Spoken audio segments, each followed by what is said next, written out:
안녕하세요, 여러분. 당신의 삶에 명상이 필요할 때 오늘 또 다시 낭독해 드리겠습니다. 오늘 낭독해 드릴 곳은요, 183쪽부터 시작하겠습니다. 그럼 낭독 시작하겠습니다. 마음챙김의 실행. 과거에 나는 명상이란 두 눈을 감고 가만히 앉아서 하는 것이라고 믿었다. 그래서 처음 들어간 절에서 다양한 유형의 가부좌 명상은 물론이고 걸으면서 하는 명상, 서서 하는 명상, 심지어 누워서 하는 명상도 있다는 말을 들었을 때 말 그대로 충격을 받지 않을 수 없었다. 당시에 나와 비슷한 사람이라면 오, 예, 누워서 하는 명상? 나에게 딱 좋은데? 라고 생각할지도 모른다. 하지만 유감스럽게도 그 방법만 배우는 것은 그다지 바람직하다고 할 수 없다. 누워서 명상을 해도 혜택을 입을 수는 있지만 의자에 똑바로 앉아 명상하는 법을 배워야 명상으로 훨씬 더 강력한 효과를 얻을 수 있기에 하는 말이다. 좌식 명상, 걷기 명상, 입식 명상, 와식 명상, 이 네 가지 유형의 명상은 각자의 선호에 따라 고르라고 나온 게 아니다. 모두 마음챙김에 이르는 하나의 방편이라고 생각해야 한다. 앞서 설명했듯 마음챙김은 정신을 집중해서 지금 이 순간에 존재하는 것을 의미한다. 이런저런 생각에 빠져들거나 감정에 휩쓸리는 것과 상반되는 마음 상태다. 앉기, 걷기, 서기, 눕기, 이 네 가지 자세로 명상하는 법을 모두 배우면 우리는 어떤 자세를 취하든 언제나 마음 챙기는 법을 배울 수 있다. 생각해보라. 한 자세에서 다른 자세로 바꾸는 도중이 아니라면 우리는 언제나 그 네 가지 자세 중 하나를 취하고 있지 않은가? 이렇게 말하면 또 그렇다면 좌식 명상을 해야 진정한 마법을 체험할 수 있겠군. 이렇게 생각이 들지도 모른다. 명상의 전반적인 훈련에서 다른 자세들도 얼마나 중요하게 여겨지는지 이해하기 쉽게 내가 지낸 적 있는 특정한 절의 일과를 알아보기로 하자. 우리는 새벽 2시 45분에 일어나서 3시에 명상에 든다. 오전 5시에 아침 식사를 하고 11시에 점심을 먹고 오후에 한 차례 잠시 쉬면서 차를 마신다. 그 절의 전통에 따라 정오 이후에는 음식을 먹지 않기 때문에 저녁 식사 시간은 없다. 사실 다른 절도 대부분 그러하다. 그리고 잠자리에 드는 것은 밤 11시경이다. 어쩌면 당신은 벌써 계산을 끝냈을지도 모른다. 이 일정에 따르면 매일 정식으로 명상하는 시간은 모두 합해 18시간 정도다. 이 시간 중에서 절반 동안은 걷기 명상과 입식 명상에, 나머지 절반은 좌식 명상에 할애되었다. 걷기 명상과 입식 명상, 좌식 명상을 번갈아 시행하는 방식이었다. 걷기 명상과 입식 명상이 어느 정도로 중시되는지 짐작이 가지 않는가. 와식 명상은 순전히 잠을 잘 자도록 가르치는 기법이었다. 또는 건강상의 문제로 똑바로 앉아서 명상할 수 없을 때 쓰는 기법이었다. 명상을 하며 잠을 잔다는 개념은 올바른 자세로 누워 올바른 마음가짐을 유지하면 잠을 자는 동안에도 일정 정도의 알아차림을 유지할 수 있음을 시사한다. 스님들은 실제로 이 와식 명상을 대단히 중시해서 매일 아침 스승이 나에게 오늘 아침에 깨었을 때 숨을 들이쉬고 있었느냐, 내쉬고 있었느냐 하고 질문할 정도였다. 처음에 나는 내가 아침에 눈을 떴을 때 숨을 들이쉬었는지 내쉬었는지 알 수가 없었던 터라 그저 어깨를 으쓱할 수밖에 없었다. 한번 시도해보라. 말처럼 그렇게 쉽지 않을 것이다. 하지만 명상을 조금 하다 보면 그런 세세한 상황까지 금방 알아차릴 수 있다는 사실에 놀랄 것이다. 이렇게 마음챙김을 통해 나의 몸을 알아차린다는 것이 어떤 의미인지 처음으로 완전히 깨달은 순간이 생생하게 기억난다. 명상의 세계에서 자주 있는 일이지만 그 깨달음의 순간은 정식 명상을 하는 도중이 아니라 길을 걸어가고 있을 때 찾아왔다. 그때까지 나는 마음챙김의 개념을 이해하기는 했지만 그것의 잠재력까지 완전히 인식하는 수준은 아니었다. 그날 나는 다른 사람들과 유사한 걸음걸이로 길을 따라 걸으면서 걷기 명상의 지침을 적용했다. 이 지침은 뒷부분에 소개할 것이다. 그러다가 그 걷는 과정과 내가 온전히 함께하고 있음을 오로지 그 신체 감각 자체와 존재하며 단 한 가지 생각도 하지 않고 있음을 문득 깨달았다. 어느 하나와 온전히 머물고 있다면 그와 동시에 또 다른 것과 머물 수는 없다. 떠오르는 생각을 애써 무시하거나 그것에 저항하지 않은 채 나의 마음을 다른 곳에 집중하자 생각은 저절로 자연스럽게 줄어들었다. 얼핏 듣기에 그 깨달음은 그리 비범해 보이지 않을지도 모른다. 사실 당연한 말처럼 들리기도 한다. 하지만 그게 그렇게 당연하다면 우리는 언제나 마음을 특정한 한 곳에 잡아둘 수 있어야 한다. 수많은 생각에 사로잡히는 바람에 스트레스가 생기기 때문이다. 따라서 마음이 한 번에 오직 한 곳에만 머물 수 있다는 것은 커다란 깨달음이었다. 물론 마음이 한 곳에서 다른 곳으로 순식간에 옮겨가서 한 번에 여러 곳에 존재한다는 느낌이 들 때도 있다. 하지만 그 느낌은 착각일 뿐이다.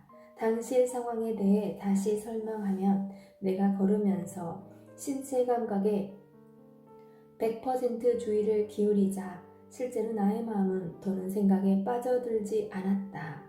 그것을 깨닫자 나는 이제부터는 언제나 이 순간에 존재하고 잡다한 생각이 주의를 흐트러뜨리지 않는 정말로 환상적인 새로운 삶을 살 수 있을 거라는 기대에 한껏 부풀어 올랐다.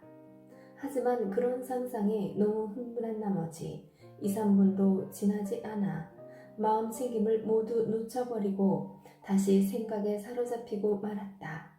앞서 말했듯이 통찰은 찰나적인 깨달음이 아니라 점진적인 과정, 즉 삶을 일시에 변혁하는 거대한 벼락 같은 게 아니라 양동이를 조금씩 채워가는 물방울 같은 것이라고 생각하는 게 최상이다. 여타의 명상 기법과 마찬가지로 마음을 챙기려면 꾸준한 노력이 필요하지만 이 노력은 사실 힘이 전혀 들지 않는 유형이다. 그 노력이란 것이 생각이나 감정에 사로잡혀 있을 때 그것을 알아차려야 한다는 점을 기억하고 그렇게 알아차린 순간 특정한 집중 지점으로 주의를 되돌리는 정도이기 때문이다.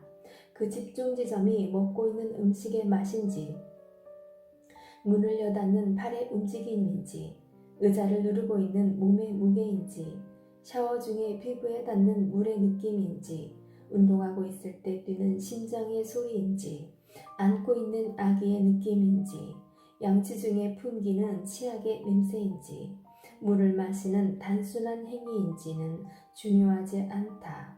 알아차림은 당신이 행하는 크고 작은 모든 일에 적용할 수 있다. 예외란 없다. 수동적인 활동 중이든 역동적인 활동 중이든 실내에서든 야외에서든 업무 중이든 놀이 중이든 홀로 있을 때든 타인과 함께 있을 때든 언제든지 마음챙김으로 알아차림을 구현할 수 있다. 마음챙김이라는 말을 처음 듣는다면 잘 이해가 안 가고 혼란스러울 수 있다. 그것이 길을 때에도 길을 걸을 때에도 눈을 감고 호흡을 지켜보아야 한다는 뜻이냐고 묻는 사람도 종종 있다. 첫째, 그런 일은 절대 금물이다. 차도로 들어가면 어쩌려고 그러는가. 둘째, 지금 우리는 특정한 명상 기법이 아니라 일반적인 의미의 마음챙김에 관해 이야기하고 있다. 따라서 눈을 감을 필요도 호흡에 집중할 필요도 없다. 다시 말하지만 마음챙김은 지금 이 순간에 존재하며 자신이 지금 어디서 무엇을 하고 있는지 알아차리라는 것을 의미한다. 어떤 일이든 평소에 하던 방식을 바꿀 필요가 전혀 없다. 당신이 해야 할 일은 오직 알아차리는 것뿐이다. 요가 전혀 없다. 그리고 그렇게 알아차리는 가장 쉬운 방법은 집중 지점, 즉 초점의 대상을 갖는 것이다. 마음이 엉뚱한 곳을 헤매고 있음을 깨달을 때마다 그 마음을 원래 초점을 맞추고 있던 대상으로 다시 데려오기만 하면 된다. 내가 가장 선호하는 대상은 양체질이다. 양체질은 익숙한 활동이고 집중 지점이 명확해야 길어야 3분 정도 지속되기 때문에 처음부터 끝까지 내내 알아차림을 유지하기가 쉽다. 물론 이렇게 자각을 유지하며 이를 닦는 방법은 사람들 대부분의 평소 양체질 행태와 다르다. 사람들은 최대한 빨리 이를 닦으면서 이후에 해야 할 일을 생각한다. 두 방법의 차이를 확실히 이해해야 한다. 마음을 챙기면서 양치질을 해보고 어떤 느낌이 드는지 알아보라. 자신이 어떤 신체 감각을 가장 쉽게 알아차리는지 확인하고 그것의 초점의 대상으로 삼으면 좋다. 칫솔로 이를 닦는 소리일 수도 있고 발이 좌우로 움직이는 느낌일 수도 있고 치약의 맛이나 냄새일 수도 있다. 이 대상 가운데 한 번에 단 하나에만 초점을 맞추면 마음이 조금 더 고요해진다는 것을 알 수 있다. 그리고 마음이 그렇게 고요해지면 자신이 어느새 생각에 빠져들거나 서둘러 다음 일을 하려 한다는 것을 알아차릴 가능성이 높아진다. 또는 칫솔질을 너무 열심히 한다거나 너무 건성으로 한다는 것을 알아차릴 수도 있다. 자신이 지루해 한다는 것을 자각할지도 모른다. 이렇게 관찰한 모두 그 나름대로 쓸모가 있다. 당신의 마음을 있는 그대로 보여주는 것이기 때문이다. 이렇게 알아차리느냐, 그렇지 않느냐에 따라 마음은 고요하게 안정되어 집중될 수도 있고 통제할 수 없이 산만해질 수도 있다. 물을 한 컵 마시는 경우를 예로 들어보자. 가능한 빨리 그저 목구멍으로 넘기는 대신 시간을 갖고 그 경험을 자각해보라. 실제로 한 컵의 물을 음미하며 마신 적이 언제였는가? 컵을 집어들 때 그 컵의 온도와 질감을 알아차릴 수도 있다. 입 근처로 올라가는 손의 움직임을 자각할 수도 있다. 입으로 들어가는 물의 맛과 질감을 자각할 수도 있다. 몸의 소리에 진정으로 귀를 기울이면 물이 식도를 타고 위장으로 내려가는 소리를 따라갈 수도 있다. 이 과정의 어느 시점에서든 마음이 다른 곳을 떠돌고 있음을 알아차리면 그저 가만히 주의를 돌려 물 마시는 과정에 다시 초점을 맞추면 된다. 어떤 상황이든 그 접근 방식을 적용하기 시작하면 당신은 마음이 매우 고요해진다는 것을 깨닫게 될 것이다. 당신이 행하는 모든 것을 바로 그 순간에 존재하며 경험할 뿐만 아니라 문자 그대로 삶을 온전히 경험하며 마음이 참으로 고요하다는 느낌이 든다. 그리고 고요함과 함께 명료함이 찾아온다. 당신이 특정한 방식으로 느끼고 사고하는 방식과 그 이유를 깨닫게 된다. 마음이 성향과 패턴도 자각하기 시작한다. 그리고 그런 깨달음을 통해 당신은 삶을 살아가는 방식을 다시 선택할 수 있게 된다. 해롭거나 비생산적인 생각과 감정에 휩쓸리는 대신 당신이 실제로 원하는 방식으로 대응할 수 있게 된다. 다른 사람이 옆에 있을 때는 어떻게 하느냐는 질문도 자주 나온다. 다른 사람과 함께 있으면서 그런 것에 집중하는 것은 결례가 아닌가요? 나는 이 질문에 매번 웃음을 터뜨린다. 우리가 다른 사람과 함께 있을 때는 늘 그들의 말과 감정에 몰입해서 다른 것에는 결코 집중할 수 없다는 말처럼 들리기 때문이다. 말할 필요도 없이 이는 실제와는 거리가 멀다. 우리는 자신의 생각에만 골몰하느라 다른 사람이 하는 말을 듣고 있지 않는 경우가 많다. 친구와 이야기하며 길을 걷는다고 하자. 걷기는 비교적 자율적인 동작이지만 일정량의 알아차림은 적용하고 있어야 다른 사람과 부딪히거나 달리는 차에 치이는 일을 피할 수 있다. 그러한 알아차림의 사이사이에 당신은 쉽사리 주의를 돌려 친구의 말에 귀를 기울이고 친구와 교감할 수 있다. 이 말은 당신이 친구에게 평소보다 덜 주의를 기울인다는 뜻이 아니다. 그저 단순히 당신의 주의력은 그것을 필요로 하는 어느 한 가지에서 또 다른 한 가지로, 이 경우에는 주변의 물리적 환경에 대한 알아차림에서 친구와의 대화에 대한 알아차림으로 옮겨 다닌다는 의미일 뿐이다. 오가는 생각과 감정에 대한 알아차림은 조용히 앉아 명상할 때 경험하는 알아차림만큼 그렇게 정제되지는 않는다. 적어도 처음에는 그렇다. 중요한 것은 알아차리려는 의도를 적용하는 것이다. 알아차림은 자주 실천하면 할수록 더욱 쉬워지고 정제된다. 마음 챙김으로 매 순간을 알아차리려면 당신은 상대방과 함께 둘만의 공간에 머무는 것으로 느끼게 된다. 우리는 명상 클리닉에 다니던 한 여성은 자신의 아기와 함께 순간의 마음 챙김을 적용했다. 그녀는 이제 진짜로 아기와 함께 있는 느낌이 든다고 말했다. 전에는 몸은 아기와 함께 있어도 마음은 항상 다른 곳에 있었다고 했다. 그러나 아기와 함께 있는 시간은 마음 챙김을 적용하자 점차 실제로 바로 그 순간에 존재하면서 그 시간을 온전히 경험하는 느낌이 들었다고 했다. 우리의 모든 인간관계에 이것이 시사하는 바는 실로 엄청나다. 누군가가 당신에게 매 순간 완전히 집중한다면 어떤 느낌일지 상상해보라. 그것이 똑같이 보답하면 또 어떻게 될지 상상해보라. 마음 챙김의 좋은 점은 이렇듯 그것을 실천하기 위해 따로 시간을 낼 필요가 없다는 것이다.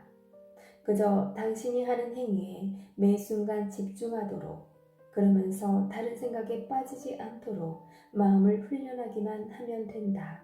이것은 마음을 수행할 시간이 없다고 주장하는 사람들에게 해주고 싶은 말이다. 오래전에 태국에서 스님으로 수행한 미국인 명상가의 이야기를 들은 적이 있다. 그는 1960년대나 1970년대 무렵 아시아 여행에서 나선 히피 무리에 끼어 태국에 왔다. 여행을 하다 명상에 관심이 생긴 그는 정식으로 배워보기로 결심했다. 그는 태국에서 제일 유명한 명상의 대가가 있다는 절을 찾아 그곳에 머물며 명상 수행을 시작했고 결국 스님이 되었다. 수행 일과는 모든 면에서 대단히 엄격한 가운데 정규적인 명상과 노동을 번갈아 하는 것으로 구성되었다. 그들의 일과에서 명상 시간은 모두 합쳐 8시간이었다. 절이나 선원에서 지내본 적이 없는 사람은 8시간을 무척 길다고 여길 것이다. 하지만 수행의 맥락에서 볼 때 8시간은 꽤 짧은 편이다. 물론 그 절에서도 나머지 시간 역시 마음을 수행하는 데 소요되었지만 대부분 일상의 잡일에 마음 챙김으로 알아차림을 적용하는 방식의 훈련이었다. 당시에도 아시아 전역의 여행 루트가 잘 개발되어 있었던 터라 그가 수행하는 절에도 찾아오는 서양인이 많았다. 그들은 2주 정도 머물다 다시 여행길에 나서곤 했는데 어느 절에서든 그곳에서 수행 중인 서양인을 만나면 대화를 나누기 마련이었다. 그 남자는 그런 여행들과 대화를 나누다 이웃 미얀마의 절에서는 스님들이 하루에 18시간 정도씩 명상을 하고 있다는 말을 들었다. 그 소식에 자극받은 그는 자신의 명상 수준을 보다 빨리 진척시키고 싶은 열망에 그 절로 옮겨가는 문제를 심각하게 고민했다. 하지만 자신의 스승이 워낙 유명하고 존경받는 분이어서 갈등이 심했다. 그가 그렇게 옮겨가는 문제와 씨름하는 가운데 2-3달이 훌쩍 지났다. 깨달음이 사냥감이라면 분명 미얀마의 절에서 하루 18시간씩 명상에 할애하는 경우 그것을 사로잡을 가능성이 더 커질 터였다. 지금 그에게는 청소, 화목작업, 승복수선 등 일상적으로 처리해야 할 잡다한 일이 산더미였다. 명상할 시간이 전혀 없다는 느낌이 들 정도였다. 실제로 마음 훈련도 잘 되지 않아서 수많은 허드렛 일이 명상을 방해하는 것이라고 여기지 않을 수 없었다. 결국 그는 스승을 찾아가 떠나겠다고 말했다. 그는 자신이 명상에 얼마나 헌신하고 전념하는지 스승이 알아주고 명상할 시간을 따로 마련해 줄 테니 떠나지 말라고 잡아주기를 은근히 바랐다. 하지만 스승은 조용히 고개만 끄덕일 따름이었다. 스승의 무심한 반응에 다소 기분이 상한 그는 이렇게 투덜거렸다. 그런데 제가 왜 떠나려고 하는지는 궁금하지 않으세요? 그의 불평에도 아랑곳 없이 스승은 여전히 조용히 대답했다. 그래, 들어보자. 이곳은 명상할 시간이 없기 때문입니다. 미얀마에서는 하루에 18시간이나 명상을 한다고 합니다. 그런데 여기서는 고작 8시간만 하고 있습니다. 하루 종일 요리하고 청소하고 바느질하느라 정신이 없는데 어떻게 명상의 발전이 있을 수 있겠습니까? 여기서는 시간이 전혀 없습니다. 그를 응시하는 스승의 얼굴에 미소가 번졌다. 마음을 챙길 시간이 전혀 없다는 말을 하는 것이냐? 지금 내가 알아차릴 시간이 전혀 없다는 말을 하는 거냔 말이다. 그 남자는 자신의 생각에만 골몰한 나머지 처음에는 질문의 요점을 완전히 놓치고 이렇게 대받았다. 맞습니다. 할 일이 너무 많아 그 순간에 존재할 시간이 없습니다. 이제 스승은 웃음을 터뜨렸다. 그러니까 내 말은 마당을 쓸고 있을 때 마당을 쓰는 행위를 알아차릴 시간이 없다는 것이냐? 승복을 다룰 때 다름질하는 행위를 알아차릴 시간이 없다는 말이냐? 마음을 훈련하는 이유는 더 많이 알아차리기 위해서야. 눈을 감고 법당에 앉아 있든 눈을 뜨고 마당을 쓸고 있든 내가 알아차리는데 쓸 수 있는 시간의 양은 똑같은 거다. 그 남자는 한마디도 할 수가 없었다. 마음 훈련에 관해 자신이 잘못 알고 있음을 깨달았기 때문이다. 많은 사람이 그러하듯 그는 꼼짝 않고 앉아 명상하는 동안에만 마음을 훈련할 수 있다고 믿었다. 나도 마찬가지였다. 하지만 마음 훈련은 훨씬 유연한 활동이다. 마음 챙김을 적용하면 우리가 무엇을 하든지 똑같은 마음 상태를 유지할 수 있음을 알 수 있다. 육체적인 활동에 치중하는지 정신적인 활동에 치중하는지는 중요하지 않다. 집에서 의자에 앉아있든 자전거를 타고 도로를 달리든 알아차릴 수 있는 시간은 똑같다. 직업의 유형도 중요하지 않다. 우리는 예외 없이 하루 24시간을 똑같이 살아간다. 따라서 알아차림을 훌륭한 시간은 누구에게나 똑같이 주어진다. 신체 감각을 알아차리든 감정이나 생각을 알아차리든 그 생각의 내용을 알아차리든 그 모두가 알아차림이다. 알아차릴 시간은 언제나 있다는 뜻이다. 점으로 이어지는 하루. 어렸을 때 즐겨 그리던 점 잇기 그림을 기억하는가? 작은 점을 순서대로 이어나가면 특정한 모양이 완성되는 그림 말이다. 우리는 그저 촘촘히 찍은 점을 선으로 이으면서 마치 어떤 걸작을 창조하고 있는 듯 느끼면 그만이었다. 이 점 잇기 그림에 대해 언급하는 이유는 그것으로 마음 챙김이 하루에 단 한 차례로 끝나는 명상 수행이 아니라 수십 차례로 이어질 수 있는 것임을 보여주기 위해서다. 백지를 한 장 준비해서 가로로 천천히 직선을 그어보라. 아무리 눈이 좋고 손재주가 좋다고 자를 대고 긋지 않는 이상 군데군데 구불구불 그려질 것이다. 이 직선이 아침부터 밤까지 이어지는 알아차림의 연속성을 상징한다고 하자.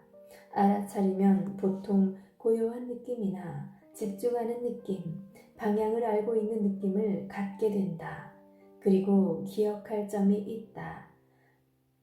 꼭 유쾌한 느낌을 경험하지 않더라도 당신은 여전히 감정 주변의 공간, 어느 정도 균형 잡힌 관점, 특정한 감정의 안정성을 느낄 수 있다. 그러나 백지에 그린 직선처럼 사람들 대부분의 경우 알아차림의 연속성이 중간중간 흔들려서 불안정해 보인다. 아침에 눈을 뜰 당신이 주말이라는 생각에 날아갈 듯 즐거운 기분이 드는 경우가 있다. 하지만 곧 아직 금요일이라는 사실을 깨닫는다면 갑자기 우울해진다. 침대에서 일어나 한 발 내딛다가 웅크린 고양이에 걸려 넘어진다. 벌컥 욕을 내뱉으며 욕실로 향한다. 아침을 먹고 기분이 조금 나아지니 그렇게 형편없는 날이 되지 않을 거라는 생각이 든다. 집을 막 나서는데 사장에서 사장한테 문자가 날아온다. 내용을 보니 오늘 야근을 해야 한다는 것이다. 당신은 생각한다. 늘 이런 식이야. 매번 나라니까. 현관을 나서 문을 쾅 닫고 씩씩거린다. 회사에 도착해서 보니 야근 문자를 받은 사람은 당신만이 아니다. 모든 직원이 야근해야 한다는 것을 알고 언짢은 기분이 조금 풀린다. 사무실 테이블 위에 커다란 케이크가 놓인 게 눈에 들어온다. 갑자기 모정의 기대감에 얼굴에 미소가 번진다. 오늘이 누구 생일인가 보네. 어서 커피 타임이 되면 좋겠어. 그러다 케이크에 대해 조금 더 생각한다. 얼마 전부터 다이어트를 생각했고 지금까지 아주 잘 참아왔는데 케이크를 정말로 먹고 싶은가? 그런데 또 생각해보니 역시 얼마 전부터 자신을 더 사랑하고 스스로 대접하라는 말을 실천해오고 있다. 그렇다면 케이크를 먹어줘야 하지 않겠는가? 이제 당신은 혼란스럽다. 케이크를 먹고 싶기도 하고 먹고 싶지 않기도 하다. 그렇게 하루가 흘러간다.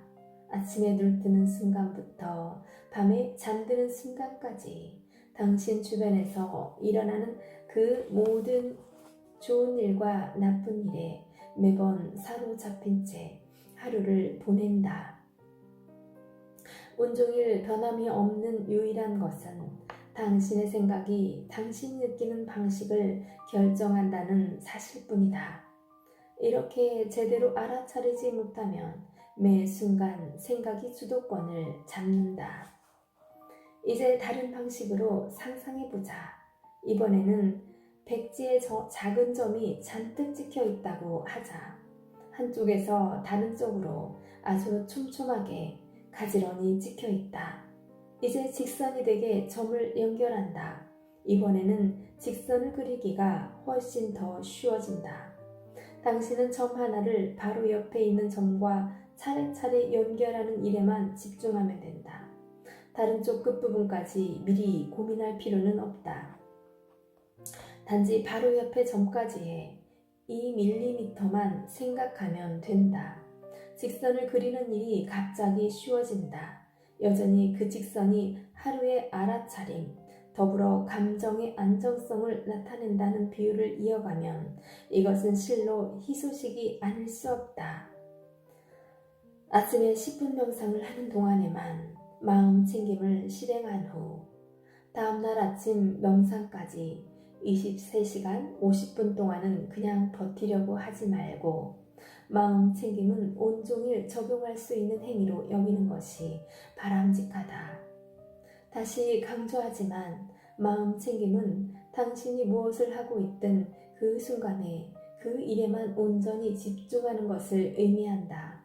그렇게 늘 마음 챙김을 유지할 수 있다면 당신은 지금 있는 곳이 아닌 다른 곳, 지금 하는 일이 아닌 다른 일, 지금 벌어지는 바와는 다른 당신의 바람 등을 더는 생각하지 않게 된다. 평소에 당신에게 스트레스를 주는 유형의 생각에서 벗어난다는 의미다. 대신 당신이 지금 순간에 하고 있는 일과 함께 존재하게 되기 때문이다. 자, 주말인 줄 알았는데 금요일이라면 우울한 기분에 빠져드는 대신 그 사실에 대한 자신의 반응을 알아차리고 그런 느낌이 어떻게 오가는지 관찰하라. 고양이에게 걸려 넘어진다면 덜컥 화를 내고 고양이를 탓하는 대신 허리를 숙여 고양이가 괜찮은지 확인하고 당신의 좌절감이 아닌 고양이의 안전에 초점을 맞추어라. 이런 단순하지만 이타적인 행위로 절망감을 잊은 후 하루를 시작해야 한다. 그리고 알아차림을 그런 식으로 지속해야 한다. 목적, 집중, 알아차림을 의식하며 한 행동에서 다른 행동으로 넘어가라.